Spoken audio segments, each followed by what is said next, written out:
So hello everyone, welcome to SWS study with story. I am Pushkar Pathak और मैं आज लेकर आया हूँ एक तलकता भक्ता चैप्टर जिसका नेम है लाइट रिफ्लेक्शन एंड रिफ्रैक्शन। ये बहुत ही छोटा सा चैप्टर है, क्लास 10 का, बहुत ही इंटरेस्टिंग चैप्टर है।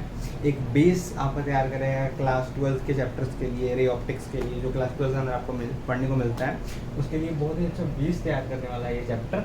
इस चैप्टर के अंदर सबसे पहले हम देखने वाले हैं पूरा ओवरव्यू क्या है चैप्टर का। एक बार देख लेते हैं कि क्या क्या पढ़ने वाले हैं हम इस चैप्टर के अंदर।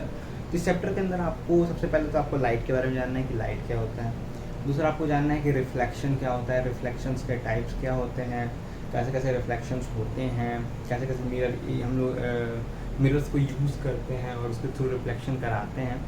फिर हमें जानना है कि रिफ्रैक्शन क्या होता है, रिफ्रैक्शंस के कितने फार्मूलेज हैं, सारे मिरर फार्मूले, हाँ सॉरी इधर मिरर फार्मूलाज भी हैं, वो सारे फार्मूले हैं ही हैं। उसके बाद आप रिफ्रैक्शन पे आओगे, उसके अंदर बेंडिंग ऑफ लाइट जानोगे, उससे कुछ फिनोमिनाज जानोगे। उसके बाद आप उसके जो रे डायग्राम्स हैं वो बहुत इंपॉर्टेंट है इसके अंदर, वो जानोगे। और उसके बाद जाके आपका ये चैप्टर पावर के ऊपर थोड़ा बहुत बता के ख़त्म हो जाता है। तो इसके अंदर सबसे इम्पॉर्टेंट पॉइंट ये है कि इसके अंदर जितने भी रे डायग्राम है, 6 रे डायग्राम है आपके मिरर के अंदर और 6 रे डायग्राम है आपके रेज वाले के अंदर, ठीक है। उन दोनों को कंप्लीट करके एकदम मस्त कर लीजिए, आपका काम इस चैप्टर में बन जाएगा। बहुत छोटे छोटे फॉर्मूलेज हैं, वो लगाना है, क्वेश्चन न्यूमेरिकल सारे हो जाएंगे। तो चलिए स्टार्ट करते हैं इस चैप्टर को। इस चैप्टर का नेम है लाइट रिफ्लेक्शन एंड रिफ्रैक्शन, ठीक है। तो सबसे पहले ये समझते हैं कि लाइट क्या होता है, ठीक है।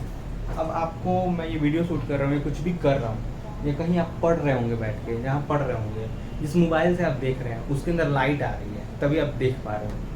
आपके आंखों में लाइट जा रही है जिसके थ्रू आप देख पा रहे हो। तो बेसिकली लाइट होता क्या है, क्या होता है light? Light is the form of energy which gives us sensation of vision. Light एक एनर्जी का फॉर्म है। एक लाइट क्या है? एक एनर्जी का फॉर्म है जो हमको सेंसेशन ऑफ विजन, पावर देता है क्या करने का? देखने का पावर देता है हर एक पर्सन को, तो उसी को लाइट कहते हैं। बहुत ही ईजी, समझे। अब अगर एक चीज़ और समझिए, things need to see the object. किसी भी ऑब्जेक्ट को देखने के लिए क्या क्या चीज़ें ज़रूरी होती हैं। अगर मेरे को आप देख रहे हो, एक बात बताओ, देखो मैं हूँ, ठीक है, तो मेरे को आप कैसे देख पा रहे हो? पहली चीज़ तो एक लाइट है, पहली चीज़ लाइट है, मैं हूँ, ऑब्जेक्ट है, और वो लाइट आपके आँखों में जा रही है, आपके आई। ये 3 चीज़ें जो ज़रूरी हैं किसी भी चीज़ को देखने के लिए, चाहे वो मैं हूँ, चाहे कोई भी ऑब्जेक्ट हो या कुछ भी हो, समझे।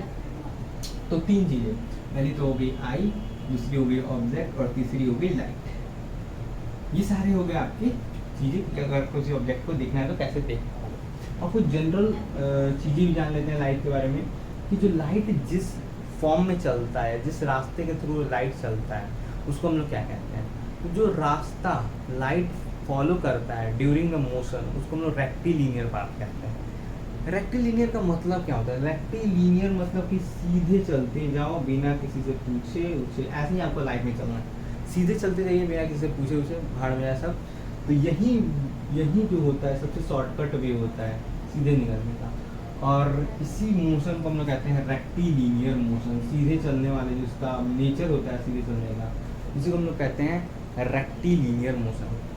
और मेरे को एक और चीज़ याद आया यहाँ पे, जैसे क्लास 9th में आप लोग पढ़े होंगे mechanical waves, non mechanical waves. Mechanical waves वो होते हैं जिनको मीडियम चाहिए होता है ट्रैवल करने के लिए, और नॉन मैकेनिकल वेव्स वो होते हैं जिनको मीडियम की ज़रूरत नहीं होती है।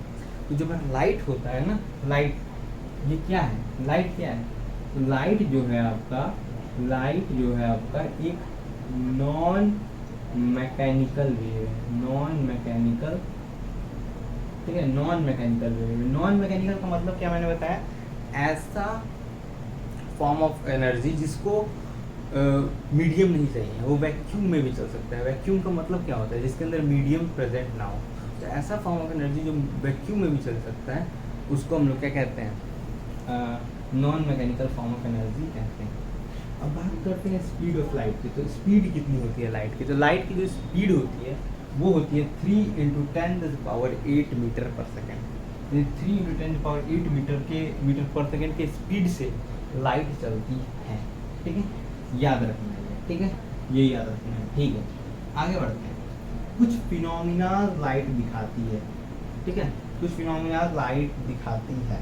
अब पहला है इमेज फॉर्मेशन। भाई साहब, इमेज फॉर्मेशन बाय मिरर, जाके मिरर के सामने खड़े हो जाओ, लाइट जला दो मस्त एकदम अच्छी वाली, तो आपको जो इमेज दिखेगी आपकी इतनी सुंदर सी, मतलब खराब सी, जैसी भी हो तो जैसी भी आपको दिखेगी वो क्या हो गया, एक इमेज फॉर्मेशन हो गया by mirror. The twinkling of star, जो स्टार चमक रहे हैं, तारे चमक रहे हैं, वो भी क्या है, एक लाइट का ही फिनोमिना है। उसके बाद हम बात करते हैं, उसके बाद हम बात करते हैं beautiful colour of rainbow. Rainbow की जो इतनी ब्यूटीफुल कलर्स आती हैं, रेनबो फॉर्मेशन आया है, वो भी किस लिए हो रहा है, लाइट के कारण ही हो रहा है। उसके बाद बात करते हैं bending of light from one medium to another medium. इसको आपको पढ़ना है डिटेल में, इसको ये रिफ्रैक्शन कहते हैं। ये रिफ्रैक्शन लिखा है ना, इसी को रिफ्रैक्शन कहते हैं, समझे, ठीक है। तो ये सारी चीज़ें हम समझ में आ गई, इतना क्लियर हो गया ना।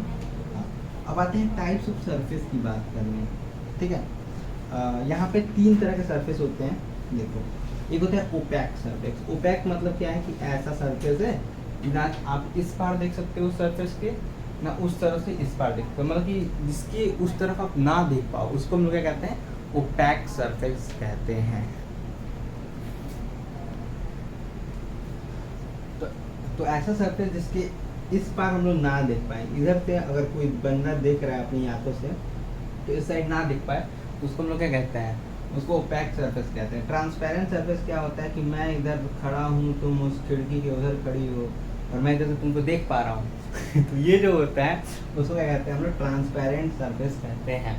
उसके बाद आता है रिफ्लेक्टिंग सरफेस। इस पर क्या होता है कि लाइट जाती है, टकराती है, फिर वापस आ जाती है, ठीक है। और फिर जो सरफेस होता है वो क्या होता है आपका, रिफ्लेक्टिंग सरफेस होता है। अब इस रिफ्लेक्टिंग सरफेस के बारे में बात करते हैं, तो इसके अंदर भी 2 मेन पॉइंट आ जाते हैं, जिसका पहला का नेम है आपका रेगुलर। इसके अंदर 2 आते हैं, एक आता है रेगुलर रिफ्लेक्शन, ठीक है, रिफ्लेक्शन, और एक आ जाता है आपका, एक और टाइप आ जाता है इरेगुलर रिफ्लेक्शन, ठीक है।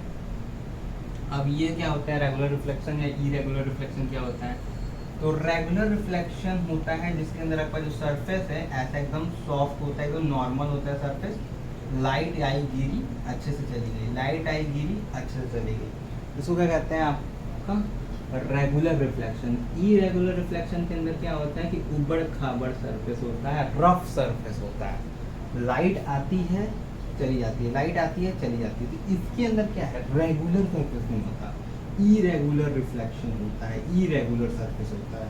और एक होता है रेगुलर रिफ्लेक्शन, रेगुलर सरफेस, ये छोटी क्लासेस में भी पढ़े होंगे। ऐसे रिफ्लेक्शन को बहुत ही डिटेल में जानेंगे, पहले जो छोटे छोटे मोटे मोटे टर्म्स दिए हुए हैं उनको जान लेते हैं, उसके बाद आगे देखते हैं कुछ इम्पोर्टेंट टर्म्स, और इसको हम लोग बहुत ही डिटेल में डिस्कस करने वाले हैं, ठीक है। इसके अंदर सबसे पहले आपकी बात करते हैं हम लोग, सबसे पहले बात करते हैं आपका इंसिडेंट रे के बारे में। इंसिडेंट रे क्या कहता है, अब इंसिडेंट रे होता क्या है, इसको भी जान लेते हैं, ठीक है। इंसिडेंट रे का मतलब होता है जो लाइट, ये जो मान लो कि ये सोर्स है, ठीक है, ये है आपका सोर्स जिससे